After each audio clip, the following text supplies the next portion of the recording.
Bonjour à tous, on est là pour parler de Walking Dead, c'est le retour de la saison 9. Et oui, nous sommes exactement arrivés, mais pile à temps, c'est-à-dire qu'on a à peu près une semaine de retard sur l'épisode 1, mais c'était pour vous parler de l'épisode 1 et de l'épisode 2. Et oui, on a chacun notre avis, c'est un retour très attendu, c'est un retour sur lequel on avait déjà dit qu'on ne serait pas aussi gentil, aussi magnanime que sur la saison 8 qui avait été un peu décevante. Là il fallait que Walking Dead arrive et envoie du lourd, et du coup pour ça, est-ce que tu peux nous restituer un peu les choses, mon cher Kerr? Oui, tout à fait. Alors déjà, bonjour à tous. Début de saison 9, qui était, comme tu l'as dit, très attendu. 2 épisodes diffusés. Le premier, A New Beginning, un nouveau commencement. Et le deuxième, The Bridge, ou A Bridge, donc le pont, ou un pont. Enfin, c'est le pont, je pense. Et 2 épisodes qui sont intéressants et qui sont étranges parce que on a vraiment l'impression que le vrai commencement, c'est l'épisode 2, et ça, on en reparlera amplement dans cette vidéo, avec quand même en grande nouveauté sur cette saison 9, on le sait, l'arrivée des chuchoteurs au cours de la saison, et également, et ça c'est l'événement dans The Walking Dead, c'est bien sûr le départ de Rick, et aussi départ plutôt temporaire, on va dire, mais on ne sait pas vraiment, de Maggie. Donc ça arrivera à la moitié de cette première partie de saison 2, de cette saison 2, de saison 9, pardon. C'est pas évident de regarder la caméra comme ça. Donc voilà, et on va débrief tranquillement ces 2 épisodes. Est-ce que tu veux, toi, commencer par donner ton avis globalement sur ce que tu as pu voir? J'avais très peur, à titre vraiment personnellement personnel, que du coup que ce qui s'est passé sur la saison 8, personnellement j'étais très déçu, j'ai trouvé qu'elle s'était hyper enlisée, que tout était devenu un peu plus trop lent, manqué de rythme, et du coup en fait, et puis surtout l'histoire qui se perdait complètement, l'impression qu'il n'y avait pas d'avenir dans ce qui se passait, et que du coup la série, une série qui n'a pas qu'on n'a plus de raison de regarder, et en fait j'avais très peur que la série soit décevante, et que comme c'est le rendez-vous entre Kerr, moi et vous, de se débriefer de ce Walking Dead, j'avais peur que la série continue sur ce terrain-là, et que on se fasse chier en fait, et que ce soit un bon moment à passer avec Kerr, mais que globalement les épisodes à regarder, ce soit la purge. Et j'y suis vraiment allé à reculons. Cet épisode 1 m'a bien surpris, il m'a vraiment agréablement surpris pour des points, on reviendra pour un point après, mais vraiment parce qu'il remettait les choses. On voyait du nouveau, on voyait des personnages, on voyait tout le monde. Rappelez-vous à quel point c'était laborieux de voir beaucoup de personnages dans la saison 8, et à chaque fois ils nous disaient non, mais parce que vous comprenez, on a vu 2 personnages, on s'est focalisé sur eux, donc on peut pas revoir tous les anciens. Là on voit vraiment quasiment tout le monde dans tous les épisodes. On a vraiment on sent plein de pistes pour ce qui va se passer après, on sent qu'il y a plein de problèmes, on sent qu'il y a plein de choses qui vont se développer, et du coup ça me fait vraiment plaisir.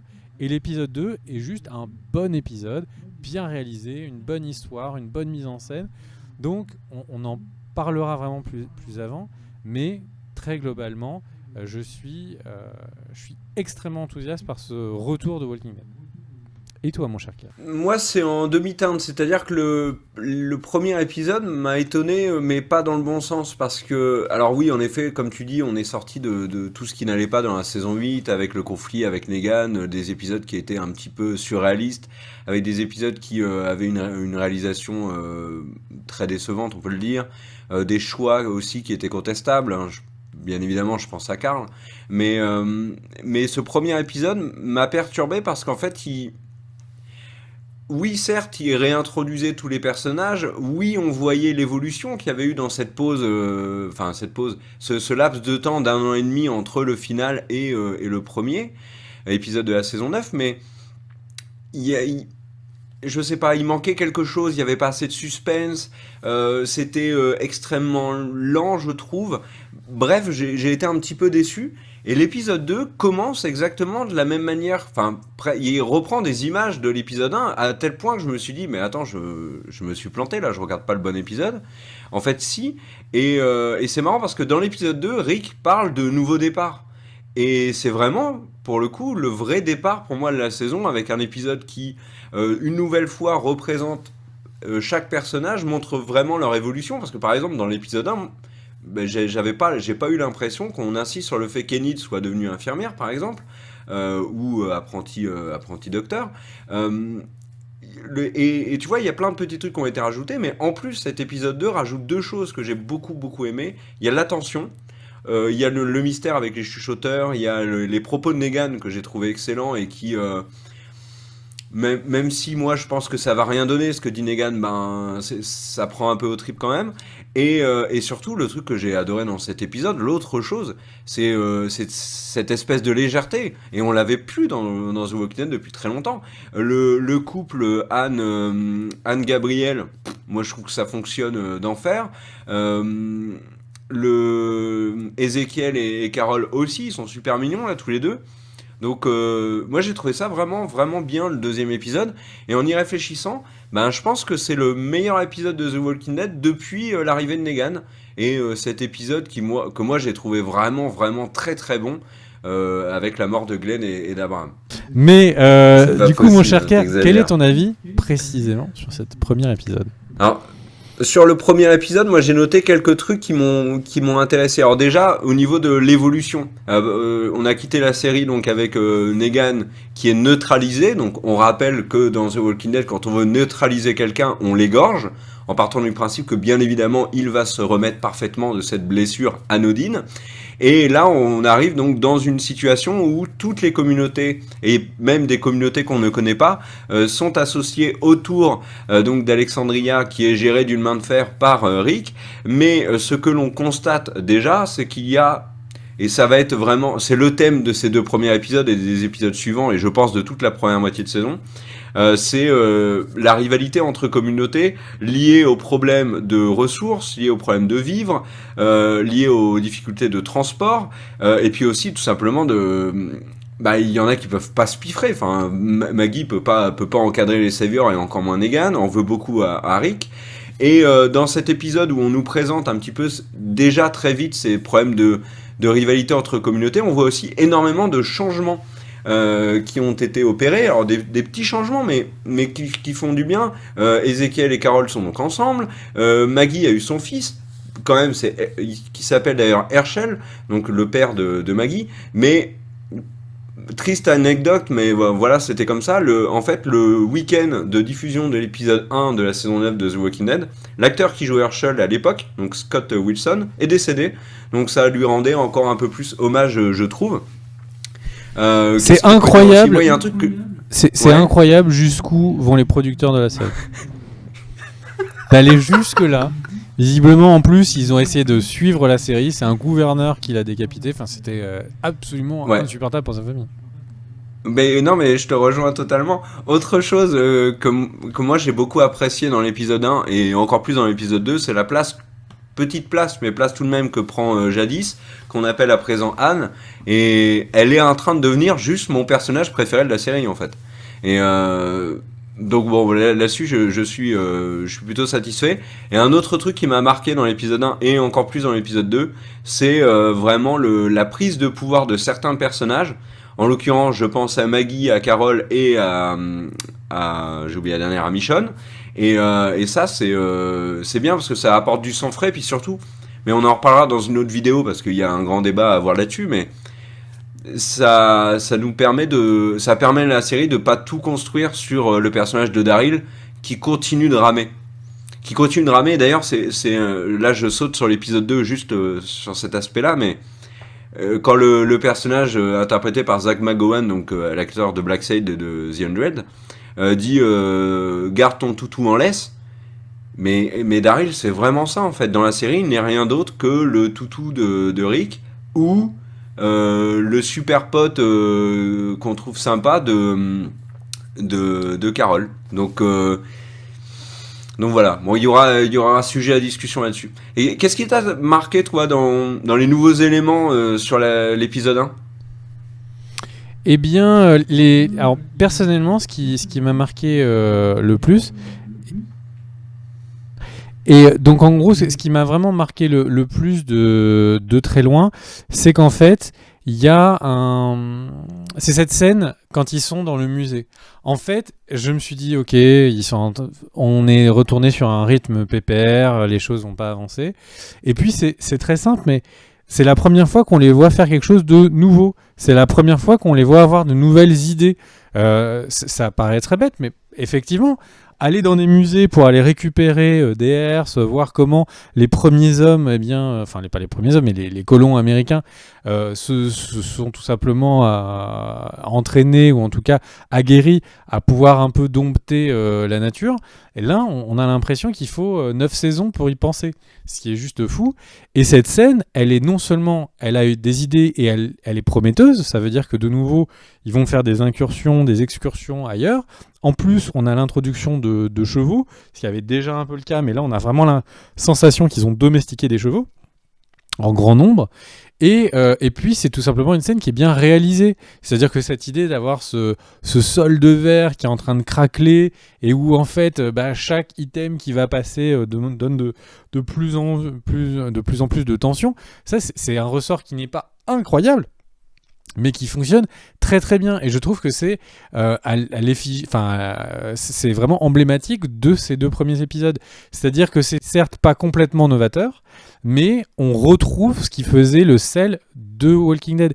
Et là où je veux en venir, ce qui est vraiment le sel, l'épice, la coriandre de Walking Dead, c'est tout simplement les walkers, c'est les zombies. Là, enfin, on avait retrouvé des scènes où les zombies étaient potentiellement en train d'amener un risque et on en parlera plus sur l'épisode 2, mais là on sent vraiment un danger avec ces zombies. On revoit des scènes de zombies où ils manquent de se faire bouffer un bras, un membre, et ça c'est tout ce que je veux de Walking Dead, c'est-à-dire que pas une série qui est en train de piétiner, là c'est plus le cas, et une série qui de nouveau n'a pas que des zombies dans le décor, ce qui était vraiment la sensation que j'avais pendant les 2 dernières saisons, où en gros le débat n'était que sur Negan. Et là, le fait que Negan ne soit même pas présent même dans cet premier épisode, eh bien, c'était, pour moi, c'était une bouffée d'air frais, quoi. N'est-ce pas, mon cher Kerr? Et du coup, qu'est-ce que tu as pensé également de l'épisode 2? Aller sur l'épisode 2 parce que de toute façon, c'est des éléments qu'on trouve dans les 2 épisodes. Mais tu as parlé d'idées et de nouveautés, mais c'est vraiment le truc, c'est-à-dire que avec le principe, enfin oui, le prétexte plutôt de on reconstruit une communauté, etc. La production a ouvert une vraie boîte de Pandore, c'est-à-dire qu'il y a des idées qui fusent de partout. Il y a des idées bien évidemment sur la survie, sur l'organisation des communautés, les problèmes qui en résultent, le problème des récoltes et comme je l'ai dit est central. Mais surtout, j'ai l'impression que là ils font en sorte que ça soit cohérent. C'est-à-dire que il y a le forgeron, il y a le groupe qui fait les armes, le groupe qui cultive, etc. Il y a une vraie réflexion sur, par exemple, la gestion des walkers. Moi, j'ai trouvé ça excellent avec le fait qu'ils donnent des noms, par exemple, aux meutes, un peu comme on fait avec les ouragans, le contrôle qu'ils ont sur ces meutes-là, tout en gardant un côté un peu peaceful, parce que ça fonctionne. Ils sont bien là dans leur communauté, globalement, même s'il y a des tensions. C'est un peu le mot d'ordre de la fin d'épisode 2, quand Rick discute avec Negan. Mais ce que j'ai trouvé vraiment intéressant, c'est que ces éléments-là, qui pour le coup dans ces 2 épisodes sont plutôt cohérents, montre à quel point tout ce qu'il y avait avant ne l'était pas sur ces dernières saisons. Parce que, moi, je me suis dit, mais attends, il y a la colline qui est en train de cultiver grâce aux nouveaux outils qu'ils ont, aux nouvelles plantes, etc. Et avec ce qu'ils sont en train de faire, ils ont des récoltes qui permettent de nourrir les saviors. Alexandria fait du coup moins de culture, etc. pour se concentrer sur les armes, et le sanctuaire fait d'autres choses, fait notamment l'éthanol. Et c'est là aussi où j'ai trouvé ça pertinent, c'est-à-dire que on voit que Daryl est le seul, par exemple, à utiliser un véhicule, tous les autres sont sur des chevaux. Ils font attention, ils économisent. Enfin, cette notion d'économie est vraiment présente. Mais alors, du coup, je me suis demandé, mais comment ça pouvait tenir avant?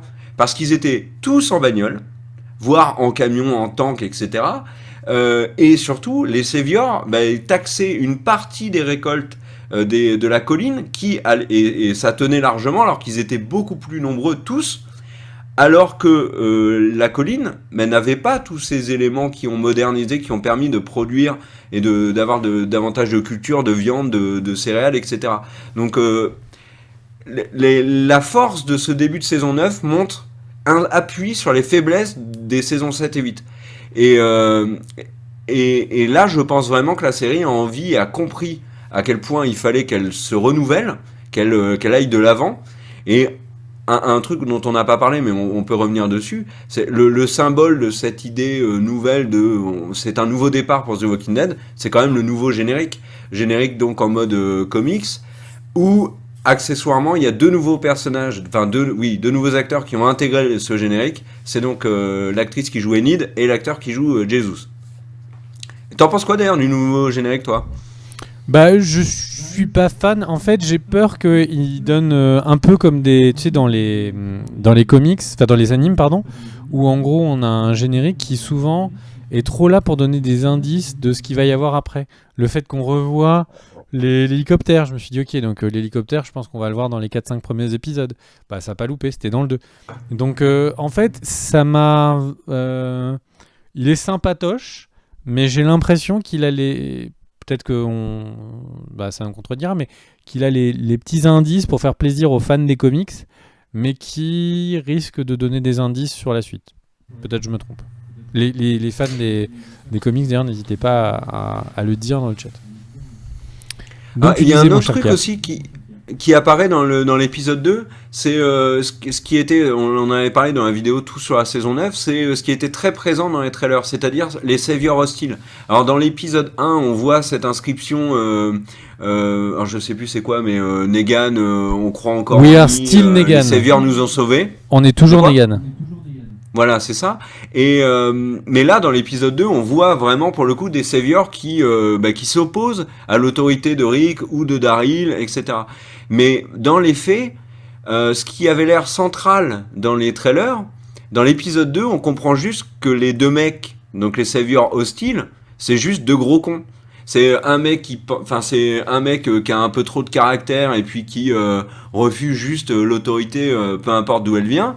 Et l'autre, celui qui fait tomber l'arbre sur Aaron et qui est celui qui se bat dans le trailer avec Carol, et ben lui, c'est juste un espèce de trou de balle. Et du coup, on sent bien que la menace pour le groupe de Rick, c'est pas du tout eux. La menace est ailleurs, bien évidemment, avec cette scène où on voit Zach McGowan se faire attraper par une personne énigmatique.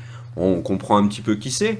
Et accessoirement, l'autre grande menace, c'est le conflit latent entre Rick, Maggie, Daryl, qui est là et qui va exploser. Enfin là, on est en pleine guerre froide et à la mi-saison, ça va partir en cacahuète.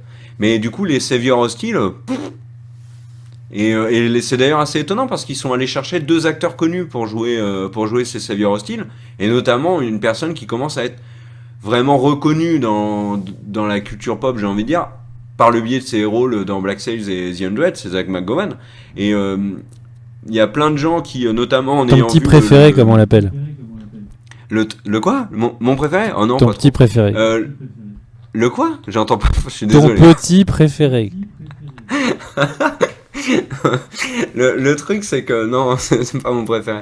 Le truc c'est que ceux qui ont vu la bande-annonce de l'épisode 3 se disent oh mais pourquoi est allé chercher un acteur aussi connu pour lui donner un rôle aussi finalement peu important. Bon, on verra, mais alors après d'autres petites remarques sur l'épisode. Il y a un truc qui moi me paraît essentiel, qui a été balancé en 5 secondes. C'est que dans cet épisode 2, ils expliquent comment Maggie va partir de la série. Et ça, j'ai trouvé ça malin, parce que ça nous prépare. Alors que, en fait, tu sais, à un moment donné, Maggie discute. Alors, je crois qu'elle parle avec Ressus. Elle a reçu une lettre de Géorgie qui lui demande de venir. T'as raison. Mais c'est une évidence que Maggie va partir de la série pour aller en Géorgie. Elle partira avec Herschel, et si sa série se plante, elle reviendra en saison 10, beaucoup plus forte. Bien vu. Et là, moi, ma théorie, mais j'en parlerai plus tard, je pense que si Maggie revient en saison 10, ça sera elle la nouvelle patronne. Il n'y aura pas de doute là-dessus. Enfin, c'est ma théorie. Hein. Et du coup, j'ai trouvé ça intéressant. Tu en penses quoi, toi, de Maggie, puis aussi d'un truc important qui se passe dans l'épisode, c'est ce qui arrive à Aaron.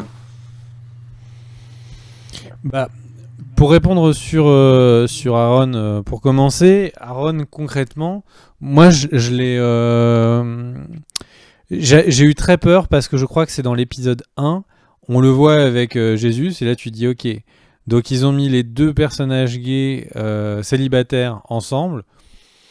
Est-ce qu'ils essayent de nous faire passer un message? Est-ce que ça va être gros comme une maison? Et non, en fait, il lui arrive vraiment des trucs importants.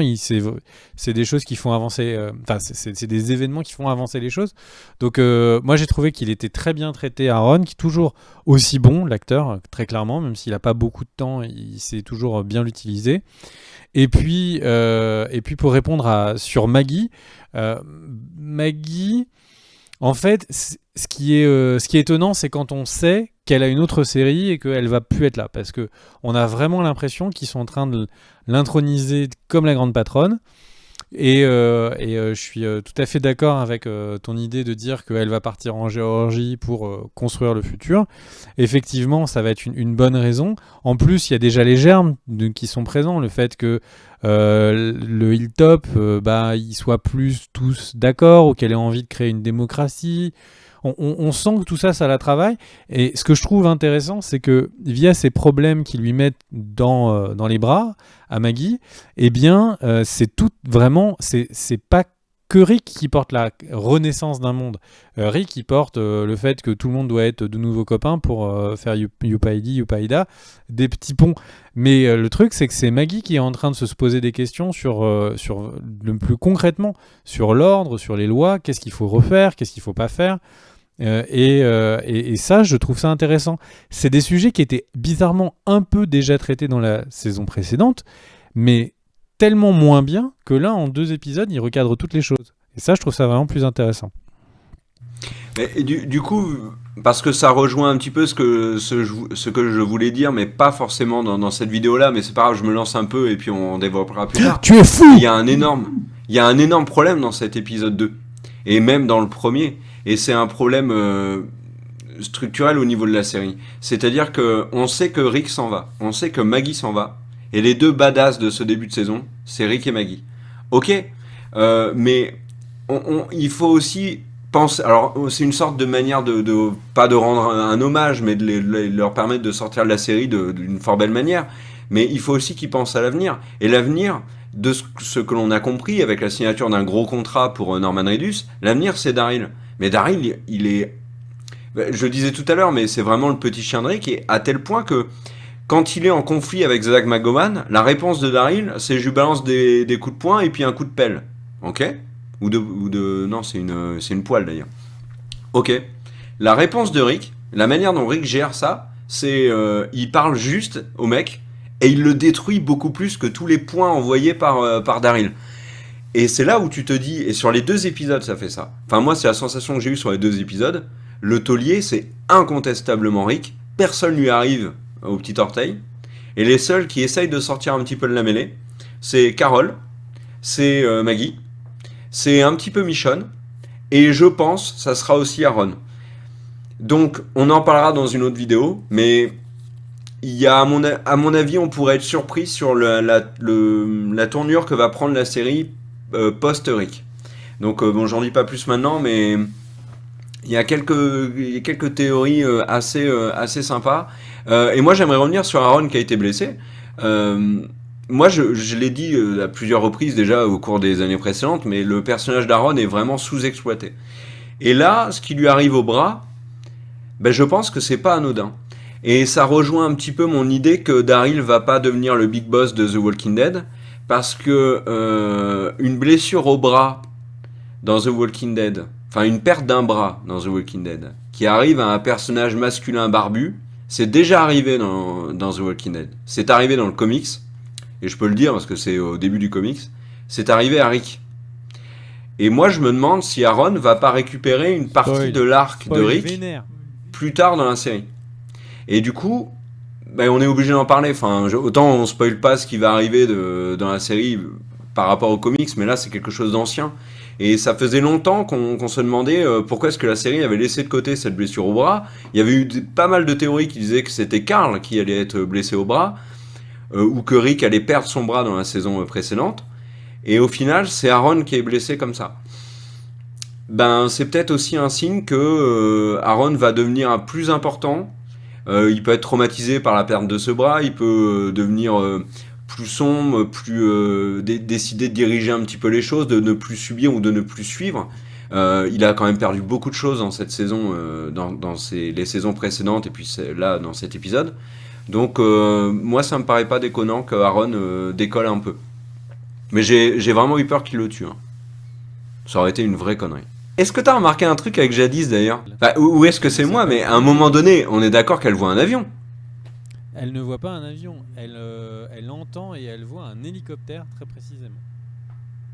C'est un hélicoptère ? Ouais, et j'en suis sûr. Ah, je me suis demandé si c'était pas un avion, tu vois. Tranquillement, le Boeing qui fait... les textes. Ok. Bon, du coup, tu vois, c'est aussi un autre signe qu'il y a de la civilisation ailleurs. Et on aurait pu s'attendre à voir quelque chose dans Washington, mais au final, Washington a été expédié à la vitesse de l'éclair. Et ça, c'est peut-être une des déceptions un petit peu de ces 2 épisodes. C'est qu'on aurait pu voir un peu plus. Alors, moi, je t'entends mieux. Du coup, là, je vais réagir aussi au couple. J'ai trouvé que ça marchait super bien, les deux. Vraiment, Gabriel et Anne... Ouais. Ah, je suis d'accord. Moi j'ai beaucoup apprécié. Ezekiel est super mignon avec Carole, Carole aussi. Et Carole avec Henry aussi. Quand elle lui demande, elle lui demande pas ça, mais quand Henry vient lui faire une bise, quand elle veut lui donner l'arme, j'ai l'impression que Carole, ils veulent en faire quelque chose de vraiment intéressant. Je suis... En fait, Ezekiel et Carole... Bon, déjà, Carole, pour ceux qui nous suivent sur la chaîne, savent que Carole est mon personnage préféré.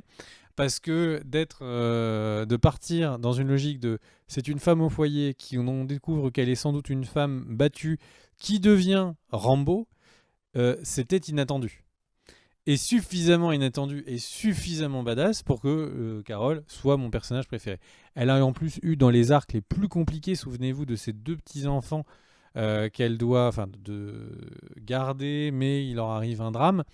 C'est un personnage que j'ai toujours particulièrement apprécié.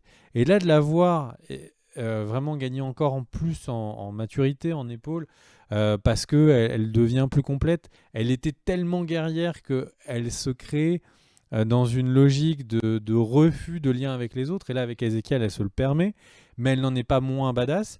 Moi, c'est vraiment un personnage que je trouve très intéressant. Et du coup, Ezekiel qui pourrait devenir assez vite la blague, le running gag, de dire il parle comme si on était au théâtre alors qu'on sait tous que c'était un jardinier, c'est quelque chose qui du coup est esquivé parce que de lui donner le rôle de la romance justifie son envie de parler avec emphase, d'utiliser des jolis mots pour séduire les jolis yeux et donc très clairement moi je trouve que cette relation elle est très réussie et le fait qu'en plus elle soit tout de suite cassée, embêtée, empêchée par justement le fait que Carole veut l'aider chez les Saviors, tout ça marche très bien en fait. Toutes les histoires de tout le monde ont vraiment l'air d'être interconnectées, d'avancer, ce qui était encore une fois pas la sensation que j'avais sur les saisons précédentes. Alors je te rejoins totalement là-dessus. Sur Maggie et notamment tout ce qu'elle traverse dans ces 2 épisodes. Alors on résume un petit peu. Donc Maggie est la nouvelle big boss de la colline. Il y a eu une élection qu'elle a gagnée à mon avis haut la main. On n'a pas le pourcentage mais ça doit être sacrément vénère. Contre Grégory. Grégory qui manipule un petit peu le forgeron qui a perdu son fils pour tenter de tuer Maggie. Ça se retourne contre lui. Grégory est pendu. De manière assez vénère, j'ai trouvé en plus. T'en penses quoi déjà rien que de l'intervention de Maggie sur Grégory ? J'en ai pensé que ce que je disais un peu tout à l'heure, c'est vraiment la genèse de la nouvelle, de ces nouvelles lois, de cette nouvelle société. Et puis très concrètement, ça faisait longtemps qu'on attendait ça, la pendaison de Grégory, très concrètement. Oui. Ce personnage était... En fait, pour être tout à fait franc, quand je l'ai vu, je me suis dit, mais il n'était pas déjà mort ? J'avais l'impression qu'il avait tellement tout le temps échappé à la mort et avait refait un coup de lâcheté, etc. J'étais persuadé qu'il était décédé. Non, pas toi. Enfin, tu trouvais pas que c'était juste, enfin que c'était arrivé même trop tard dans l'histoire la disparition de Grégory? Moi, j'ai trouvé ça intéressant parce qu'en fait, comme tu dis, il a survécu à tout, et y compris à tout ce qui aurait dû lui être fatal. Et en fait, là, il tombe parce qu'il a une nouvelle fois fauté. En fait, Grégory n'a fait que fauter depuis qu'on l'a rencontré dans la série. Ou alors, quand il ne faute pas et qu'il est dans son coin, par exemple dans la saison dernière, quand il est prisonnier, il survit à des trucs improbables. Par exemple, l'attaque, je sais pas si tu te rappelles l'épisode où tous les Saviors se transforment comme par magie en Walker, alors qu'au même moment, t'as Karl qui met 3 semaines et demie à se transformer. Ben, Grégory aurait pu y passer à ce moment-là. Il y a eu plein de morts dans la prison. Au final, Grégory s'en sort, enfin dans le camp où ils sont emprisonnés. Grégory s'en sort, et là, ben, il fait l'erreur de trop. Énième erreur de Grégory. Là, quand même, il s'en prend à la vie de Maggie. En plus, la manière qu'il utilise pour l'attirer en disant la tombe de Glenn a été profanée, euh, c'est euh, c'est c'est une énième erreur. Voilà, il y passe. Mais plus loin que cette histoire-là, moi, ce que j'ai. En fait, Grégory, c'était qu'un prétexte pour voir un petit peu la construction de Maggie. Maggie, il la travaille énormément dans ce début de saison. Et du coup, enfin, je le redis, mais je suis extrêmement perplexe pour la suite parce que là, tous les efforts sont sur des personnages qui vont quitter la série. Bon, ok, Maggie, moi, je pense vraiment qu'elle va revenir, mais elle va quand même la quitter un moment, cette série. Et, euh, et ce qu'il y a dans l'épisode 2 avec sa relation, donc avec Earl, le forgeron, est-ce qu'elle doit lui pardonner ou pas, tout ça, j'ai trouvé ça vraiment bien amené. Et la relation qu'elle a avec Jesus aussi, parce que à la fin de la saison précédente, quand on voit Jesus et Daryl et Maggie qui sont en train de dire non mais là Rick il a fait n'importe quoi, il faut qu'on règle le problème, et donc on comprend qu'il va y avoir un conflit. On a un peu de mal à comprendre pourquoi Jesus soudainement suit aveuglément Maggie. Il la suit pas aveuglément, et c'est ce qu'on découvre dans cet épisode 2. Euh, là, Maggie, vraiment, je trouve elle est bien travaillée, et c'est intéressant. Bah, je suis bien d'accord avec toi. Concrètement, est-ce qu'ils n'en sont pas là? Est-ce qu'ils n'en sont pas au point de nous ramener les personnages principaux que sont Rick et Maggie, bah, et même Daryl, dans les archétypes qui nous plaisent le plus, parce que on ne se rend pas compte à quel point la série allait mal. La saison 8, c'était la saison 7, je crois, où il y avait une perte de plus de 50% des audiences, chose qui est incroyable. Ça reste une série qui est massive, une des plus grosses séries américaines, mais quand tu perds 50% de tes audiences, tu te remets en question, ce qui n'a pas été le cas sur la saison 8. Et donc là, cette saison 9, est-ce qu'ils ne sont... Moi, l'impression que j'ai eue, c'est vraiment, ils sont en train d'essayer de nous récupérer vraiment sur ces quelques premiers épisodes. Moi, pour moi, si depuis mes petits souliers, je trouve que c'est le cas. Ils m'ont redonné envie de regarder la série. La semaine prochaine, j'ai hâte de regarder le prochain épisode, ce qui aurait été... Enfin, j'aurais vraiment pas pensé que ce serait le cas. Et une fois qu'on dit ça, eh ben, peut-être qu'il y aura une transition amorcée. Évidemment, Aaron... Alors, je voulais pas dire ce que tu as dit tout à l'heure, parce que tout le monde n'a pas envie de savoir ce qui se passe dans les comics, mais je suis entièrement d'accord sur le sujet d'Aaron. On a l'impression qu'ils nous font un clin d'œil pour nous dire ce personnage, il peut être plus important plus tard. Et c'est vrai qu'Aaron, l'acteur, bah, je ne serais pas extrêmement choqué si on se rendait compte qu'il avait un rôle beaucoup plus important, parce que pour l'instant, à chaque fois qu'il était présent, je ne l'ai jamais trouvé décevant. Je suis d'accord avec toi, il y a une énorme baisse d'audience au fil des années. La série restait très grosse l'année dernière, et ils ont vraiment cette volonté de tourner la page et de nous reconquérir. C'est une évidence. Et en plus, ils ont changé de showrunner, donc là, et voilà, on fait table rase et on repart à zéro. Le problème, c'est que les audiences, elles n'ont jamais, jamais été aussi basses que pour ces 2 derniers épisodes. En fait, entre le premier épisode de la saison 8 et le premier épisode de la saison 9, l'audience a été divisée par 2. Et là, l'épisode 2, c'est l'épisode qui a touché le moins les 18-49 ans, donc qui est la cible vraiment, la seule qui compte aux États-Unis, parce que c'est celle qui détermine le prix des pubs. C'est l'épisode qui a touché le moins de 18-49 depuis le début de la série. Je sais pas si tu te rends compte. Il n'y a pas un épisode de la saison 1 qui a fait moins bien que l'épisode 2 de la saison 9. Donc ça craint vraiment de ouf. Ils doivent... En fait, il faut que les épisodes qui arrivent soient vraiment, vraiment à la hauteur pour que le public commence à dire non mais The Walking Dead, là ça y est, c'est reparti, c'est vraiment bien. Parce que sinon, la série, elle va vraiment dans le mur. Et c'est inquiétant. Et puisque tu parlais de conclure, je propose de conclure sur les ennemis, on va dire, de nos communautés, de nos héros. Il y a Negan et il y a l'ennemi mystère qu'on ne connaît pas et que l'on voit à la fin attraper donc le Savior hostile qui était parti en vadrouille.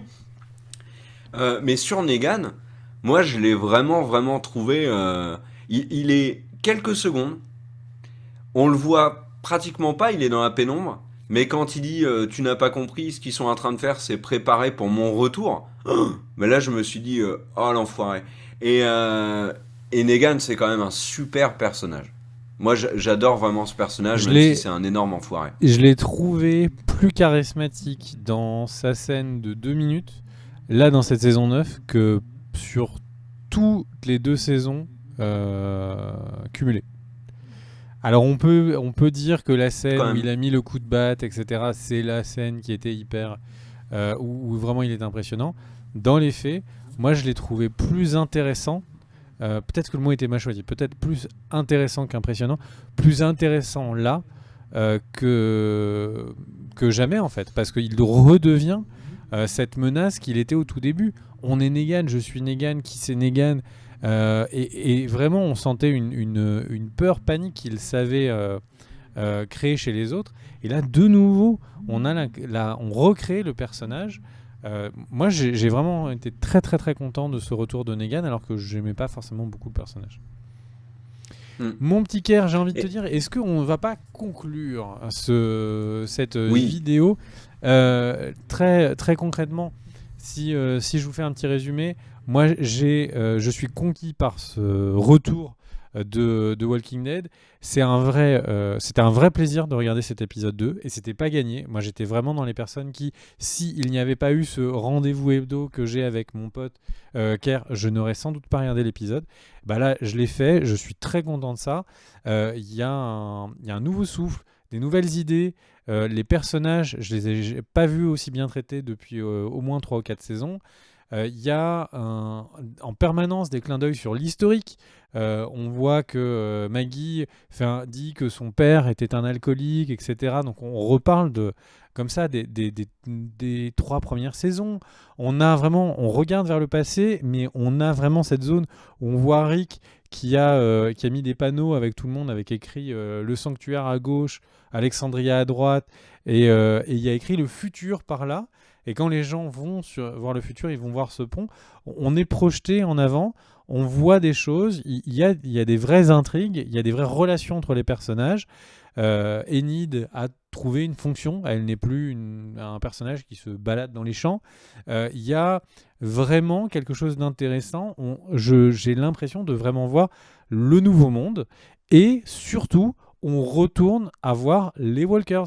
Ils sont importants. On voit que c'est toujours un danger. S'ils sont mal gérés par les différents appels pour les faire contourner une zone, eh bien, ils sont extrêmement dangereux. Des personnes importantes peuvent y perdre un bras. Moi, il y a eu un retour un peu du gore. Je vois par rapport au chat, il disait il y a besoin de plus de gore déjà. Par rapport à ce qu'on a eu, c'est un retour léger, mais un retour au gore. Moi, franchement, très content de ce début de saison. J'ai un peu peur qu'on s'arrête au bout de 10 épisodes parce que c'est très concrètement là que s'arrêtent certains contrats. J'ai un peu peur que du coup c'est le moment où ils mettent le paquet, où on essaie de récupérer tout le monde parce qu'on a 10 épisodes et après on n'a plus grand monde. Les nouveaux acteurs qui ont été castés que Kerr aime bien, moi j'en suis pas très fan. Donc du coup là voilà, voyons ce qu'ils sont capables de nous amener. Surpris et je te laisse du coup les mots de la fin, mon cher Kerr. Ouais, les nouveaux acteurs sont pas encore vraiment là parce que bon, déjà on n'a pas vu les chuchoteurs, mais il y a aussi une nouvelle communauté qu'on voit énormément dans le trailer et qu'on n'a pas encore vu. N'hésite pas à ne pas spoiler, mon cher Kerr. Et c'est dans le spoil, c'est pas dans le, c'est dans le trailer ça on en a parlé énormément dans la dernière vidéo. Et Que tout le monde n'a peut-être pas eu envie donc de du regarder. coup, bon, ça, on peut pas trop les juger pour l'instant. Mais là, je te rejoins complètement sur les deux premiers, sur ton avis là, sur les deux premiers épisodes. Pas moins sur le premier, mais en tout cas, cette espèce de ce plaisir de retrouver The Walking Dead que tu as, moi je l'ai aussi après l'épisode 2 et j'ai aussi très envie de voir la suite quoi. Et de voir comment ça va évoluer. Et je suis très intrigué aussi. Je Eh te laisse bien, conclure. merci pour ce mot de la fin. Et donc, du coup, on se retrouve la semaine prochaine pour une nouvelle vidéo de Walking Dead. Merci énormément à tous les tipeurs, tous ceux qui sont allés, quel que soit le montant. Vraiment, ça n'a pas d'importance. Parce que c'est vraiment grâce à eux qu'il y a eu ce live, qui a eu ses défauts de qualité, tout ce que vous voulez, mais qui a eu ce live et qui aura les vidéos de cette semaine. Un énorme merci à eux. Il n'y aurait pas eu sinon. Et du coup, toujours un plaisir de faire des vidéos avec toi, mon cher Kerr. On se retrouve pour une prochaine vidéo Pareil. dans quelques jours sur la chaîne. Des bisous. Ciao.